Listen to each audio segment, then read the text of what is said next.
It's currently that time of year when everyone is starting to get ready for the first Apple event of the year.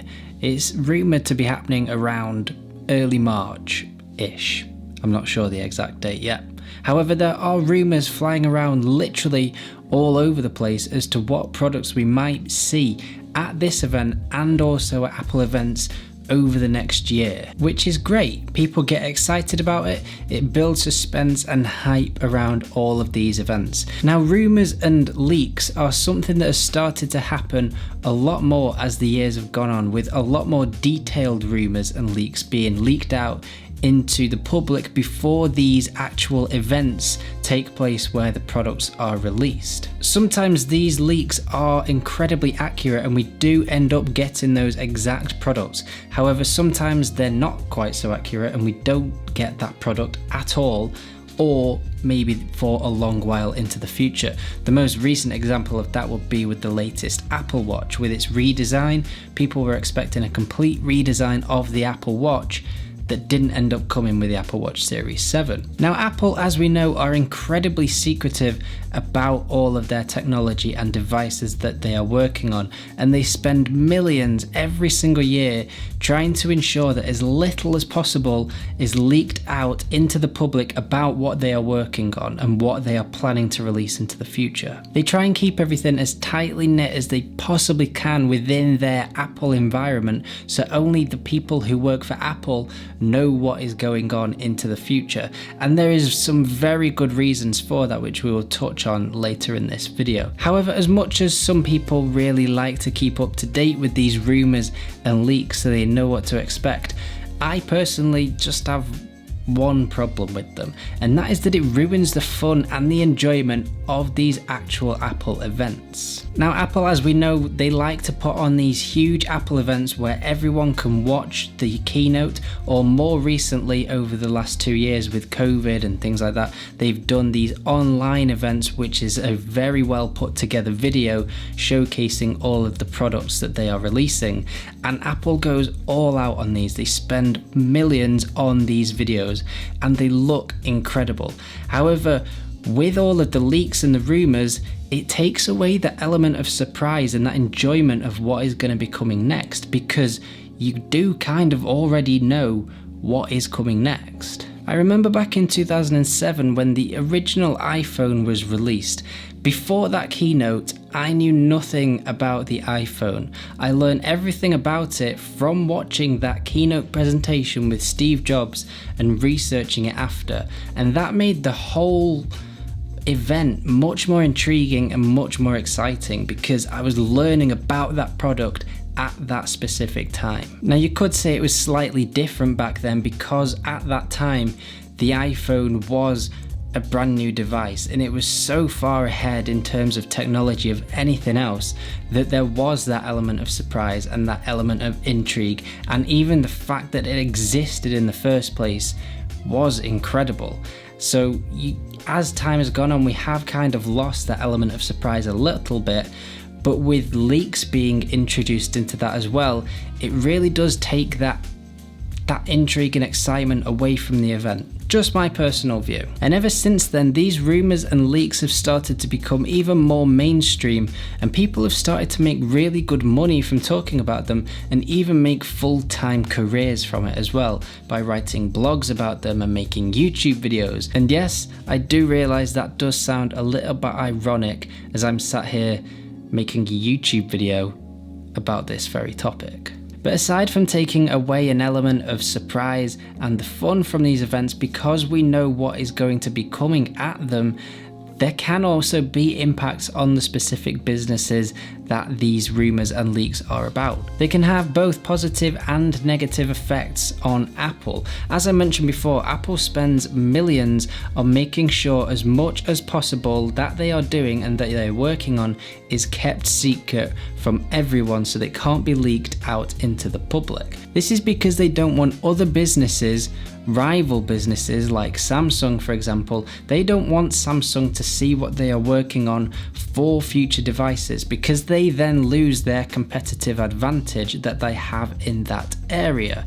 Apple will be working on one thing, Samsung will be working on another, and if they both see what they're working on, then there's going to be things that overlap, and then Samsung might be able to take an advantage, and it just works in roundabouts like that. And that is something that Apple want to avoid, because then they can patent specific products, and that means they're going to have that advantage going forwards in that area. Now, it happens all of the time. When a product is released, it will be seen by other people, which then means that will then be adapted by other businesses and slightly changed in certain ways to make it work for their business. However, Apple want to reduce that as much as they possibly can.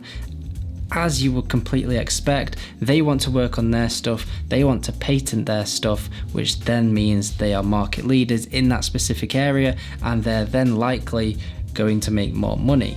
Whereas if it's all leaked, they're then going to lose that advantage. Now, that being said, it can also have a positive impact on some businesses, because it almost creates free promotion, free advertising, free marketing for that specific business. MKBHD made a video about this very recently, talking about Tesla and how they use this to their advantage. He used the video that was shot of a Cybertruck being worked on out in the middle of the open, and someone flew a drone in over the top of them working on this Cybertruck, and then leaked all this information about what was being done to this Cybertruck. And it's really interesting, because what companies will do to use this to their advantage is they might specifically plant something somewhere, so because they know it is going to be leaked out into the open for people to talk about and create these rumors, and then that creates even more interest, and that business has not had to do anything towards that piece of marketing or promotion. They've instantly got people talking about it without really doing anything. So some companies might use this to their advantage by actually specifically planting something where they know it is going to get spotted, and then rumors can be made and other leaks are created, and it gets people talking about it in a way that they are creating interest specifically for that item without them having to actually do anything. And in that situation, it is a win-win for everyone. However, what they can also do is do the exact same, but then change it behind the scenes, because some people think they know what they're going to see, and then it doesn't actually happen because that has been specifically planted to be wrongly spoken about. Am I making sense? What I'm trying to say is that they might create a rumour for themselves, so that people go off talking about that specific rumour and then start to believe things about it, meaning that they can then secretly start working on the real thing that they are working on without anyone knowing about, because everyone is still over there talking about this rumour while they're working on this one over here without anyone knowing. There's a conspiracy theory. So rumours, leaks, fake mock-ups of products, they are all out there. And before these specific events, like the Apple event that is coming up in just a few weeks' time, they come from literally everywhere.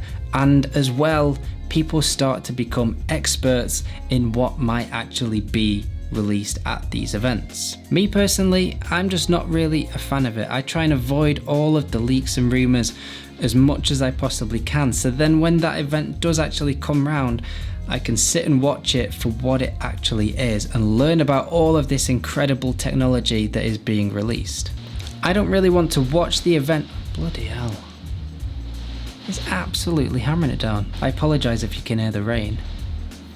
I don't particularly want to watch the event and be disappointed at the end of it because something that was spoken about and rumoured before the event isn't actually released. I'd rather just watch the event for what it is and appreciate all the incredible technology that is actually on offer. So what are your views on this? Do you like getting involved with all the rumours and the leaks and keeping up to date with them as much as you possibly can? Or are you like me and just wait around until the actual event and see what comes at that specific time? Let me know in the comments below. Don't forget to give this video a thumbs up and hit that subscribe button just down below there, and come and be a part of this community, and I shall see you all very soon in another video.